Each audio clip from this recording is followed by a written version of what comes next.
আসসালামু আলাইকুম। দেখেন আইফোন 12 প্রোটা কী অবস্থা হয়েছে, এমনভাবে আঁচড়ানো হয়েছে যে একদম বডির অবস্থা খুবই ম্যাচাকার অবস্থা। ডিসপ্লে তো পাইই নাই, ডিসপ্লে জানি না কী অবস্থা হয়েছে। তো এই জন্য প্রথমে মাদারবোর্ডটাকে সেপারেট করে নিচ্ছি।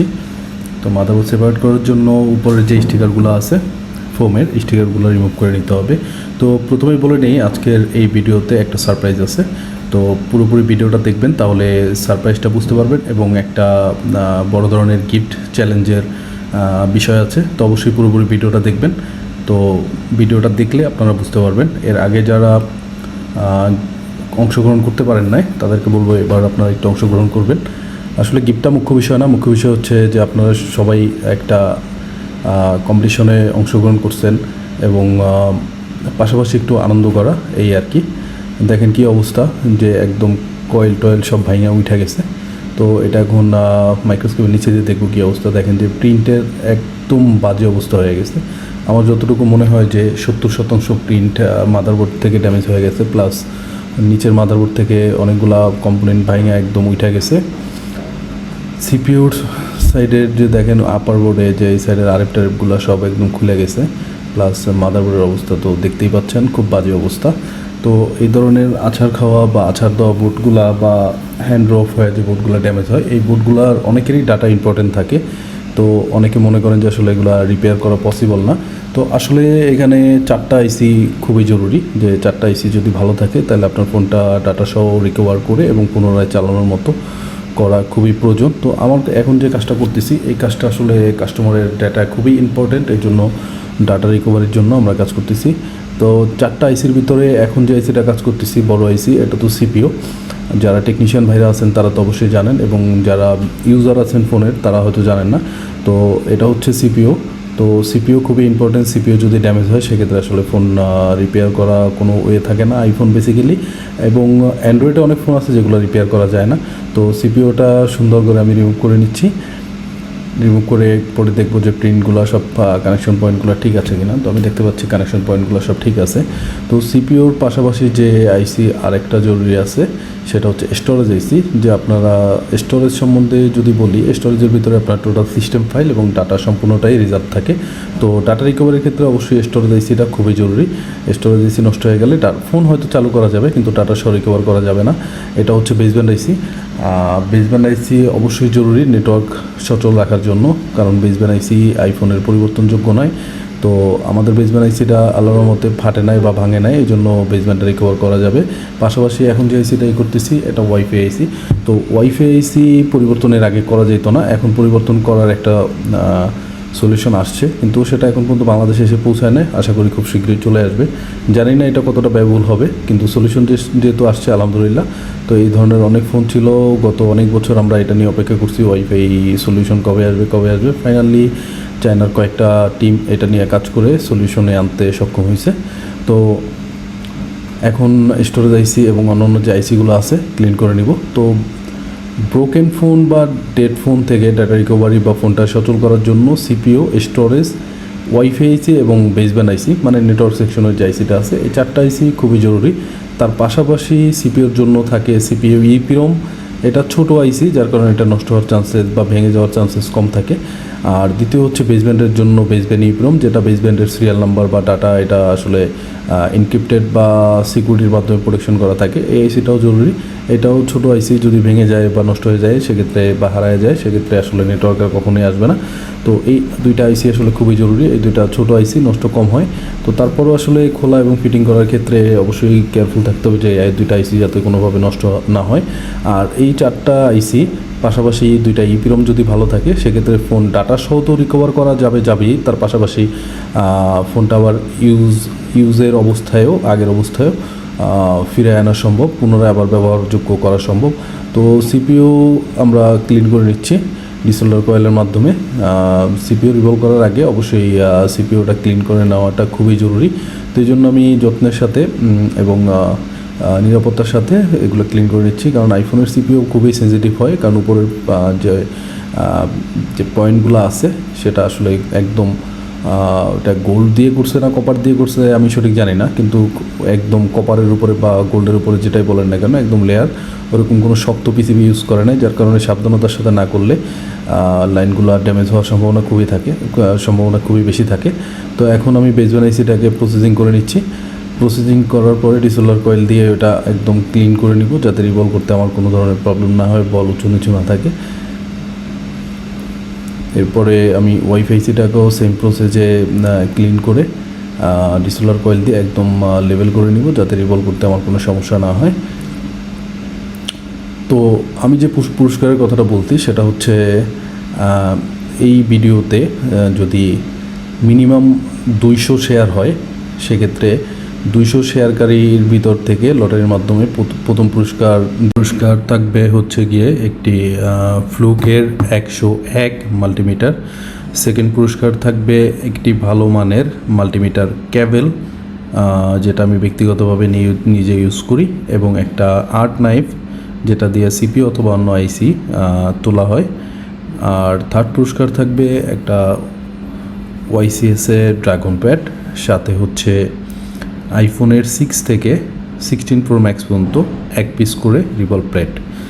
তো আপনারা সবাই ভিডিওটা শেয়ার করবেন এবং পাশাপাশি নিচে কমেন্ট করে রাখবেন যে শেয়ার ডান, তাহলে আমি প্রোফাইলে ঢুকে আপনার নামটা চেক করে লিস্ট করে রাখতে পারবো। কারণ এর আগের যে কম্পিটিশন বলেন বা পার্টিসিপেট বলেন, সেখানে লটারির সময় অনেকেই জানিয়েছিল যে আমি শেয়ার করছি কিন্তু এখানে আমার নামটা আসে নাই। তো আমি জানি না আসলে ফেসবুকের কোন জটিলতা বা কোন সিকিউরিটির কারণে এটা আসে না। তো আপনারা এবার অবশ্যই এই কাজটা একটু করে রাখবেন যে শেয়ার ডান কমেন্ট করে রাখবেন শেয়ার করে। সেক্ষেত্রে আমি আপনার প্রোফাইলে ঢুকে শেয়ারটা কনফার্ম হয়েছে কিনা চেক করে দেখে আপনার নামটা আমি লিস্ট করে রাখবো ইনশাল্লাহ। তো আমি আমার যে আইসিগুলো আছে সেই আইসিগুলোকে রিভলভ করে নিচ্ছি। আমার এখন সিপিইউ আইসিটাকেও আমি রিভলভ করে নিব। এখন সিপিইউ রিভলভ করার জন্য আমি ইউজ করতেছি এমওয়ের একটা বল প্লেট, তার পাশাপাশি ওয়াইসিএসের ড্রাগন প্যাড।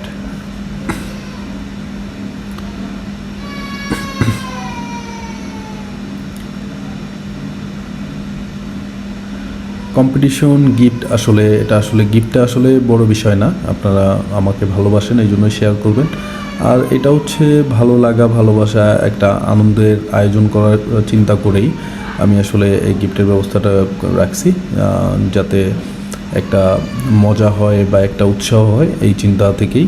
তো আপনারা সবসময় আমার পাশে আছেন, আশা করি থাকবেন, এই আশাই করছি।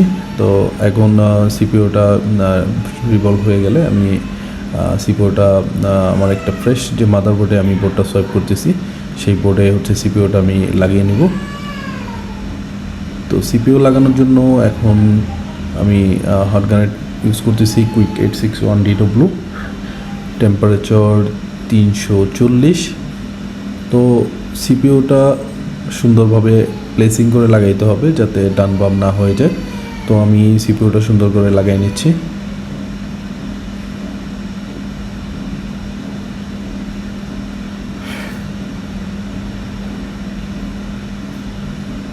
এটা হচ্ছে সিপিইউ ইপিরম, যেটা খুবই জরুরি, যা এখন পর্যন্ত রিড রাইটের কোনো সুযোগ আসে নাই এবং হারায় গেলেও সেটা আসলে আর রিপেয়ারযোগ্য নয়।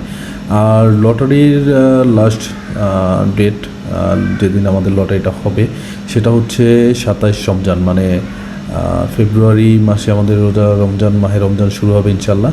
তো আমাদের 27 রমজানে লটারির ড্র হবে, এটাই হবে লাস্ট ডেট।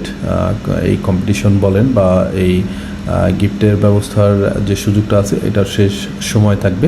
তো 27 রমজানে আমরা লটারি ড্রোর মাধ্যমে, সুষ্ঠু লটারি ড্রোর মাধ্যমে যারা বিজয়ী হবেন তাদের হাতে পুরস্কারগুলো 28 থেকে 29 রমজানের ভিতরে পৌঁছায় দেওয়ার চেষ্টা করবেন ইনশাল্লাহ।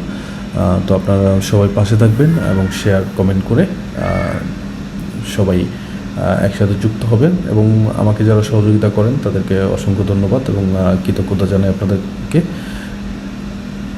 এরপরে হচ্ছে স্টোরেজটা লাগাই নিব। তো স্টোরেজটা লাগানোর পরে আমি চেক করে দেখব যে আমার ফোনটা পাওয়ার অন হয় কি না।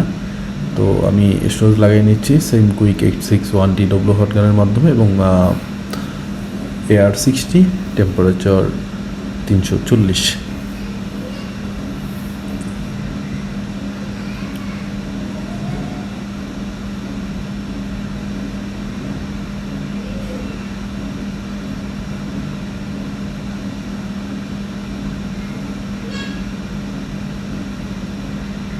তো আমি পাওয়ার সাপ্লাইতে চেক করে দেখতে পাচ্ছি যে আমার নর্মাল বুটিং আছে, ফোনটা কিন্তু পাওয়ার অন হচ্ছে আপার বোর্ড।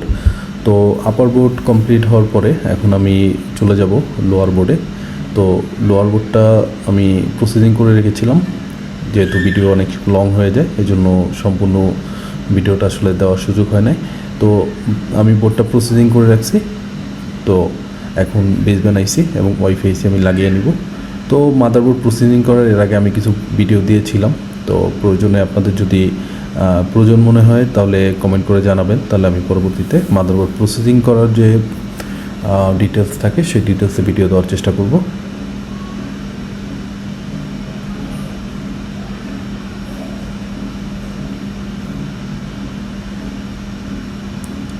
টেম্পারেচার খুবই ইম্পর্টেন্ট। আসলে খোলার জন্য কত টেম্পারেচার, লাগানোর জন্য কত টেম্পারেচার, এটা যদি একুরেট না থাকে সেক্ষেত্রে মাদারবোর্ড নষ্ট হওয়ার চান্স থাকে। এবং যদিও ইনস্ট্যান্ট যদিও ফোন চলে যায়, কিন্তু পরবর্তীতে এই ফোনটা নিয়ে প্রবলেম হওয়ার সম্ভাবনা থাকে। যার কারণে টেম্পারেচার, এয়ার এবং টাইমিং এই তিনটা জিনিস আসলে খুবই গুরুত্বপূর্ণ। এটা আসলে খুব খেয়াল রেখে যত্নের সাথে কাজটা করতে হবে। সঠিক নলেজ এবং সঠিক জ্ঞান না থাকলে এই কাজগুলো করাটা খুবই মুশকিল।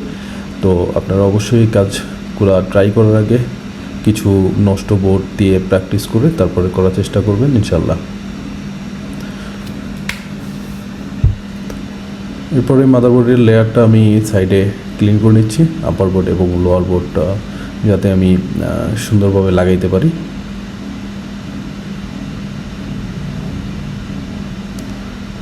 তো মিজিংয়ের একটা মিডল লেয়ার বল প্লেট দিয়ে আমি মিডল লেয়ারটা বল করে নিচ্ছি।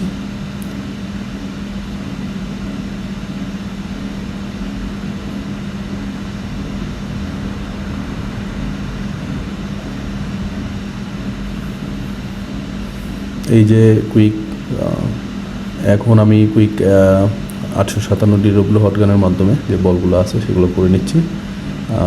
বল করা হয়ে গেলে আমি পারিশনটা অ্যাটাচ করব। পারিশনটা আমি হটগানের মাধ্যমে অ্যাটাচ করতেছি। তো আপনারা চাইলে প্রিটার দিয়েও এটা অ্যাটাচ করতে পারেন।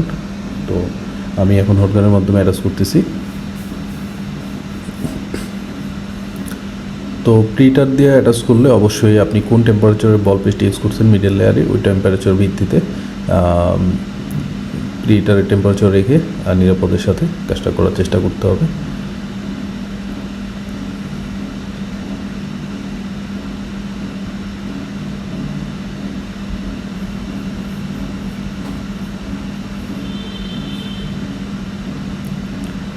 তো আমার লাগিয়ে নেওয়া শেষ। এরপরে খুব সুন্দর করে মাদারবোর্ডটা ক্লিন করে নিব। কাজ করার পরে অবশ্যই সবসময় চেষ্টা করবেন যে মাদারবোর্ডটা যাতে খুব সুন্দর ক্লিন করে দেওয়া যায়, যতটা সম্ভব দেখতেও সুন্দর লাগবে, পরবর্তীতে সার্ভিসটাও ভালো দিবে। তো এখন আমি চেক করে নিব যে আমার মাদারবোর্ডটা পরিপূর্ণভাবে চালু হয়েছে কিনা এবং কাস্টমারের ডাটাটা আছে কিনা। যেহেতু কাস্টমারের মূল কথাই হচ্ছে যে আমার ডাটা খুব জরুরি, আমার ডাটা সহ লাগবে। তো এই জন্য আমরা ডাটাটা চেক করবো ঠিক আছে কিনা, অন্য ধরনের কোনো ফাংশনাল প্রবলেম আছে কিনা। তো ফোনে চার্জিং প্লাগ ইন করলাম, এখন আমরা কিন্তু চার্জিং সিগন্যাল দেখতে পাচ্ছি। তো ফোনটা চার্জ হওয়ার জন্য একটু অপেক্ষা করলাম। অপেক্ষার পরে আমার ফোনটা চালু হইলো, কিন্তু দুর্ভাগ্যবশত কাস্টমারের নিরাপত্তাজনিত কারণে কাস্টমার আমাদেরকে আসলে পাসওয়ার্ডটা দেয়নি, যার কারণে ভিতরে ফাংশনাল অবস্থাগুলো আমি আর চেক করে দেখাইতে পারতেছি না। কিন্তু ওনার ডাটা সহ ফোনটা চালু হয়েছে, এটা আলহামদুলিল্লাহ, আল্লাহর কাছে লাখ লাখ শুকরিয়া। সবাই ভালো থাকবেন। আসসালামু আলাইকুম।